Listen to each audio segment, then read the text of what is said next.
Hi అండి. Welcome back to our channel simply Anu vlogs. ఈరోజు నేను పర్ఫెక్ట్‌గా గులాబ్ జాములు ఎలా తయారు చేయాలో చూపిస్తున్నాను. నేను ఇక్కడ 172 గ్రామ్స్ గులాబ్ జామ్ ప్యాకెట్ తీసుకున్నాను. దీంట్లో స్టెప్ 1 ఇక్కడ కంపల్సరీ పాలు పోసి కలుపుకోవాలి గులాబ్ జాము. పాలు పోయటం వల్ల ఆ జామున్ అనేది మెత్తగా వస్తుంది. మనం చేసిన తర్వాత హాఫ్ గ్లాస్ పాలు, హాఫ్ గ్లాస్ వాటర్ పోసుకొని కొంచెం కొంచెంగా పోసుకుంటూ కలుపుకోవాలి. ఒక్కసారి పోసేయద్దు. దీనికి చాలా తక్కువ వాటర్ పడతాయి. అలా కొంచెం కొంచెంగా పోసుకుంటూ ఇక్కడ స్టెప్ 2 దీన్ని గట్టిగా గోధుమ పిండి కలిపినట్టు కలుపుకోకూడదు.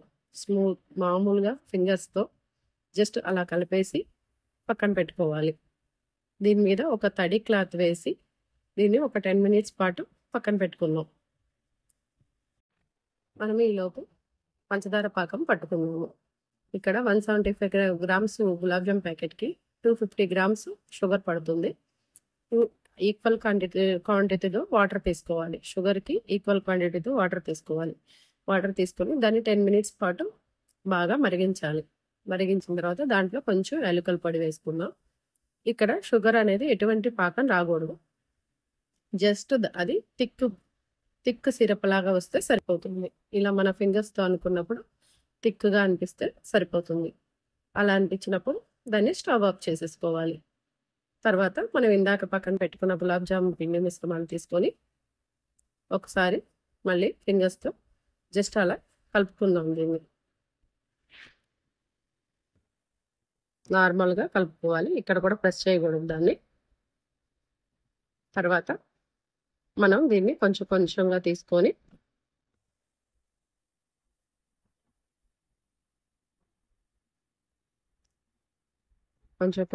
తీసుకొని దీన్ని ఉండ చేసేటప్పుడు మన అరచేతిలో ఇక్కడ ప్రెస్ చేసుకోవాలి. కొంచెం గట్టిగా ప్రెస్ చేసుకుంటూ బాల్ లాగా చేసుకోవాలి.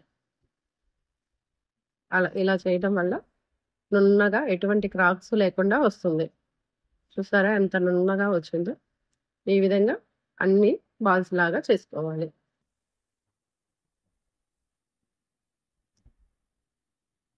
చిన్న చిన్న బాల్స్ లాగా చేసుకొని ఇక్కడ మనం ఉండ చేసేటప్పుడు మాత్రమే ఈ పిండిని ప్రెస్ చేయాలి. కలిపేటప్పుడు ప్రెస్ చేయకూడదు. ఈ విధంగా అన్నీ చేసి మళ్ళీ దీనిపైన ఒక క్లాత్ కప్పి పక్కన పెట్టుకోవాలి.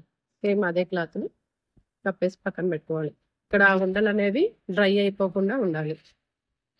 తర్వాత డీప్ ఫ్రైకి ఆయిల్ పెట్టుకొని, ఆయిల్ లేదా నెయ్యి మీ ఇష్టం, కొన్ని జామున్లు వేసి పెంచుకోవాలి. మళ్ళీ ఇంకొన్ని ఉన్నాయి కదా, వాటిని మళ్ళీ క్లాత్ కప్పేసి పక్కన పెట్టుకోవాలి.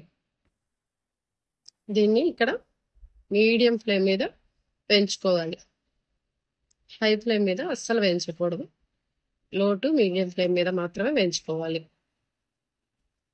ఇవి గోల్డెన్ బ్రౌన్ కలర్లోకి వచ్చిన తర్వాత తీసేసుకోవాలి.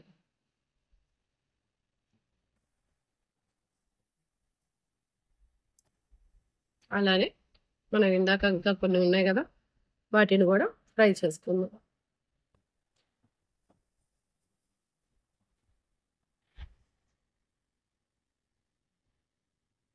అన్నిటినీ వేసి మీడియం ఫ్లేమ్ మీద బాగా ఫ్రై చేసుకోవాలి.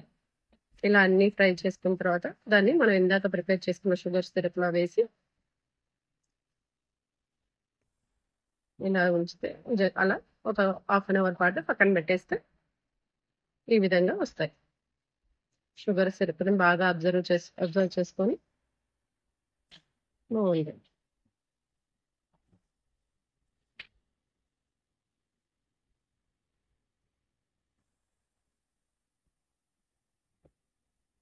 ఇక్కడ ఒకదాన్ని తీసి చూస్తే సిరప్ అనేది బాగా లోపల దాకా ఉంది. జ్యూసీగా చాలా బాగా వస్తుంది.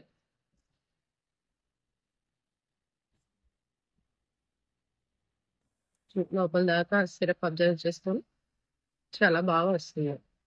అంతే, వేడివేడిగా గులాబ్ జామ్ రెడీ. ఎంతో టేస్టీగా ఉండే గులాబ్ జామ్ రెడీ అయిపోయింది. Thanks for watching.